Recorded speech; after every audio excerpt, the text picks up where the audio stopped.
Hey guys, I'm back. Yeah, I've been back for about a week now, as some of you may know. I was in upstate New York last weekend for my cousin's wedding, and I had a great time while I was down there. But now that I'm back in my native home of Canada, I'm ready to get back into the grind of making videos. So, without any further ado, let's get into it. Today we're going to be examining one of the most hated people in the commentary community, Weston Sharpsteen. But many of you know him as Kablam Bandicoot 64. Let the examination begin. Believe it or not, there are actually some things that are good about Kablam Bandicoot 64. I know, right? That's incredibly shocking that there are good things about Kablam of all people, but it's true. Now, I'm going to list them off quickly because there are only a few good things about him. And the first one is that his production values are, they're alright. They're not great, but they're also not terrible either. I mean, he records with the webcam, and the quality is okay. I mean, you can clearly see him, but it's not gonna, like, blow your socks off. I mean, at least it's not pixelated, blurry, or completely tornado-like. You can see him, which is a good thing. It's kind of jarring when you consider the fact that most commentators are up in the ante when it comes to production values, but, you know, I mean, his presentation is alright. It's not completely horrible. It's not 2007 level. It's serviceable enough. So the videos are easy to look at, and you won't get an eyesore by doing that. I also like that he's willing to stand by his opinions. No matter how stupid or ridiculous they may be, he's always willing to stand behind them with the fervor, with the passion. And that's something that I can appreciate, even though I have my issues with the guy. You know, someone that can stand behind their opinions is someone that I can respect. Is somebody that I can say, oh that's alright, you know? And it's hard, especially when he gets a lot of criticism for his opinions. But hey, he stands behind them. He tries to fight for them. He doesn't really do a very good job of it, but he tries.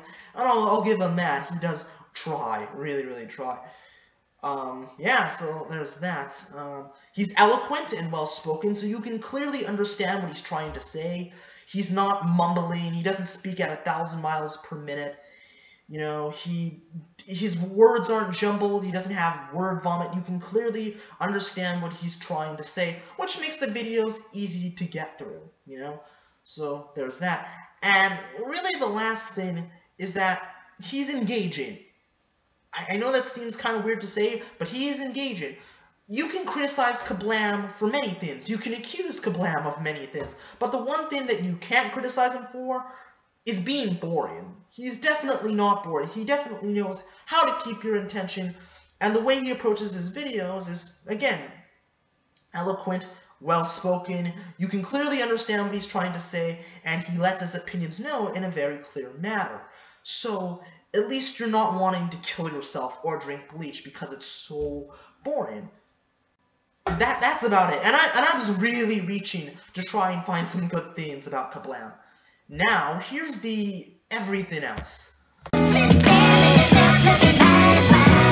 The smartest commentator on YouTube? Seriously? This can't be for real.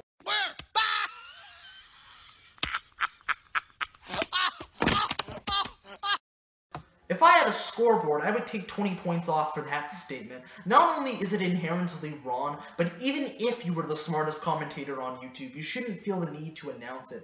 It makes you come off as egotistical and arrogant, which are not good qualities when you're trying to build a likable personality. Now, before we go any further, full disclosure, this guy follows me on Twitter. And I just want to let you all know that just because Kablam follows me on Twitter and likes the content I produce, doesn't mean I'm going to go easy on him. Now, one of the biggest problems that I have with Kablam that not very many people are talking about is the fact that he is a ginormous copycat. Now, why do I say that he's a copycat? This guy, this wonderful specimen of a human being, went on camera and admitted this. He introduced me to O3Be Good and, well, Matthew Davis, who is one of my favorite punching bags on YouTube. I love messing with that guy. Say that again, Kablam. I didn't quite hear you the first time. He introduced me to O3Be Good and, well, Matthew Davis, who is one of my favorite punching bags on YouTube. I love messing with that guy. I'm sorry, one more time? to O3 Be Good and, well, Matthew Davis, who is one of my favorite punching bags on YouTube. I love messing with that guy. He made videos on Matthew Davis and O3 Be Good because Clay Claymore made videos on Matthew Davis and O3 Be Good. And I don't know if you know this, Kablam, but Clay is one of the most hated people in the commentary community, and his videos are literally level 9,000 cancer. He's the last person you should be taking inspiration from. In fact, he's the last person anybody should be taking inspiration from. But that's another topic for another day. Kablam is essentially the online equivalent of a toll booth. He just likes to take, and take. He doesn't like to give the viewing audience anything. He doesn't like to provide them with quality entertainment. He literally just takes things that other people have said and done and regurgitates it to the masses. He doesn't have his own point of view. He doesn't have his own perspective. He doesn't even have his own unique way of looking at things. He just is a mouthpiece. He's a parrot, and that's it. If you were expecting more, I can't give you anything more than that because that's literally it. That's all this guy has going for him. And what exactly does Kablam present in his videos on Matthew Davis and O3 Be Good that we didn't already know? I'll wait.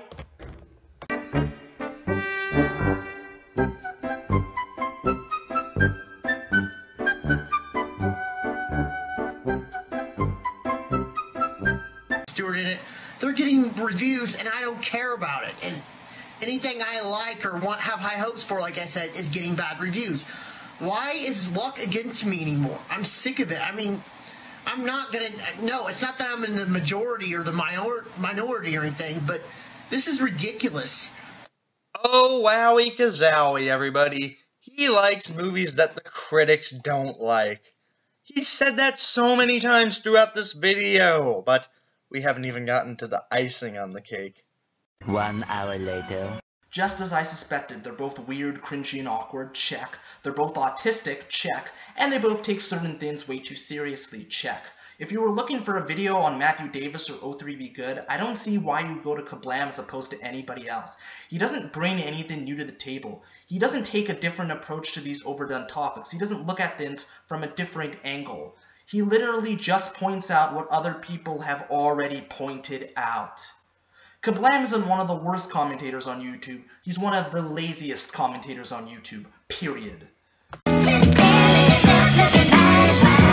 Kablam has this notorious reputation for labeling all of his detractors as either trolls or enterbots. And I'm just going to come right out and say it. The reason why people hate on Kablam so much is not because they're trolls, it's not because they're enterbots. It's because Kablam's videos aren't very good. They have a lot of flaws. His points are absolutely god-awful. He has a ginormous ego. He can't accept criticism from anybody. He's a doorknob. He fucked Eric in the ass. Like, okay, I made that last one up, but you get the point, right? I mean, he likes to believe that he's not like Mr. Enter, that he's nothing like that guy, because he hates his guts. He absolutely hates his guts. But if you really look into it, Kablam is exactly the same as the mysterious Mr. Enter. And why do I say that? Well, here are a few reasons. They both have ginormous egos. They both have bad cases of unwarranted self-importance. They both label their detractors as haters and trolls. And they go so far as to block anybody that criticizes them.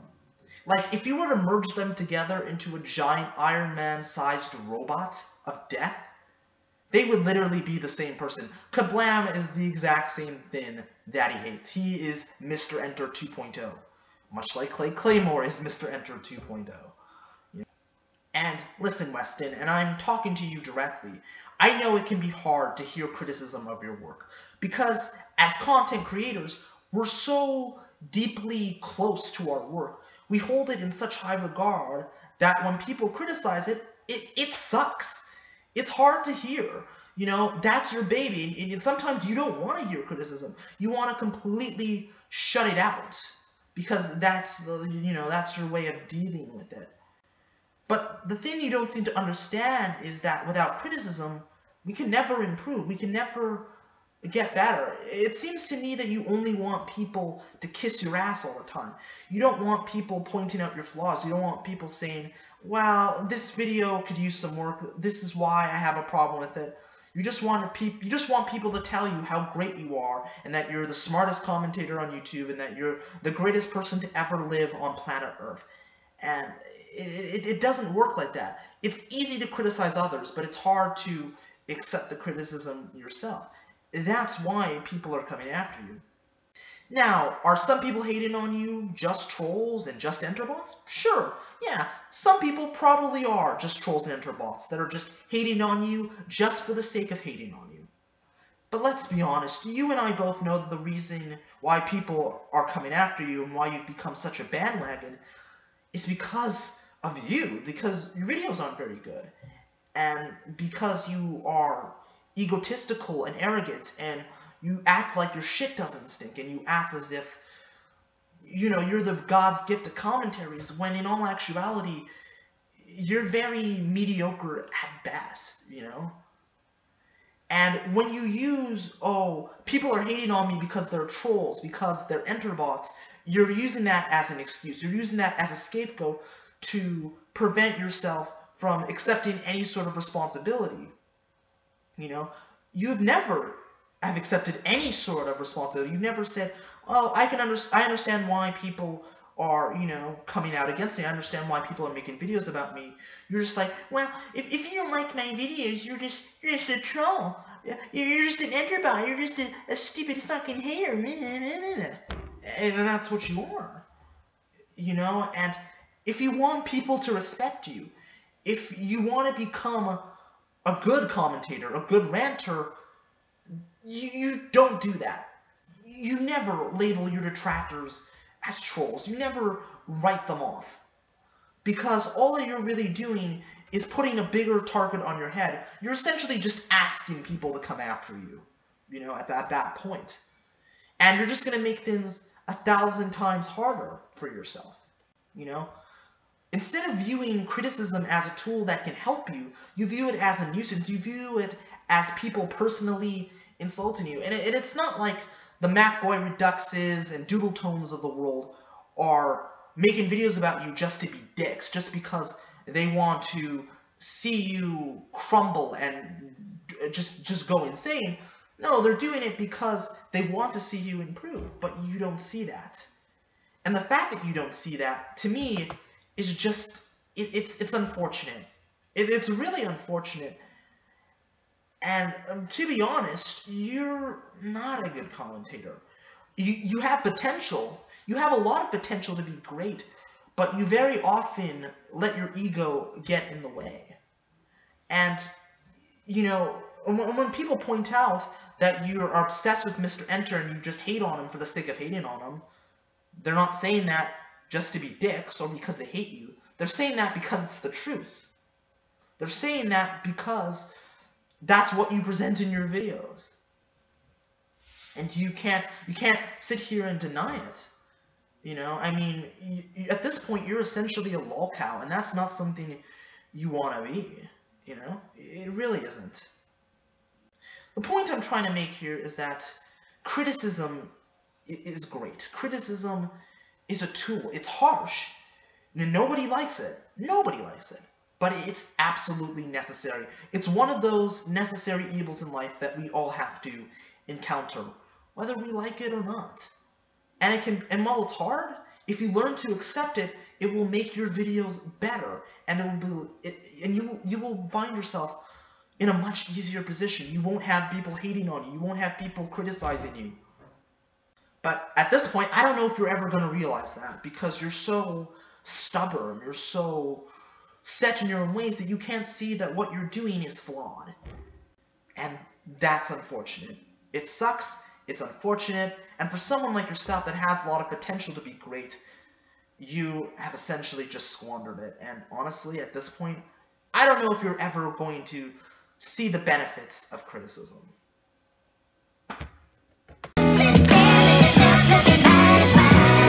In conclusion, Kablam is a mediocre commentator that got far more attention than he should have. And I know a lot of people like to paint him as the worst commentator on YouTube, but I'm gonna say something really controversial. I don't see it. I really don't see it. I mean, is he a good commentator? Hell no, far from it. But again, he's mediocre, he's average, he's substandard, he's dime a dozen at best. You know, I mean, he's not worthy of praise, but he is also not worthy of the mass amounts of scorn either. There are tons of people that make commentaries on YouTube, that make videos in general, that are far worse than Kablam. And hell, when you look at people like Chambers of My Heart, Clay Claymore, and Leafy, compared to those people, Kablam is weak sauce. He's nothing. He doesn't deserve praise, and he certainly doesn't deserve scorn. He deserves to be ignored. He deserves to just be forgotten about, because he doesn't add anything new to the table, his commentaries aren't very good, and his points are god-awful. But he's far from the worst. And the sooner people forget about him and move on with their lives, the better, because trust me, we have a lot of bigger fish to fry. But anyways, that's all I gotta say. This is That Kid Douglas, aka The Unhero, signing out. Deuces, stay frosty and keep it weird. Cue an outro sequence now. Break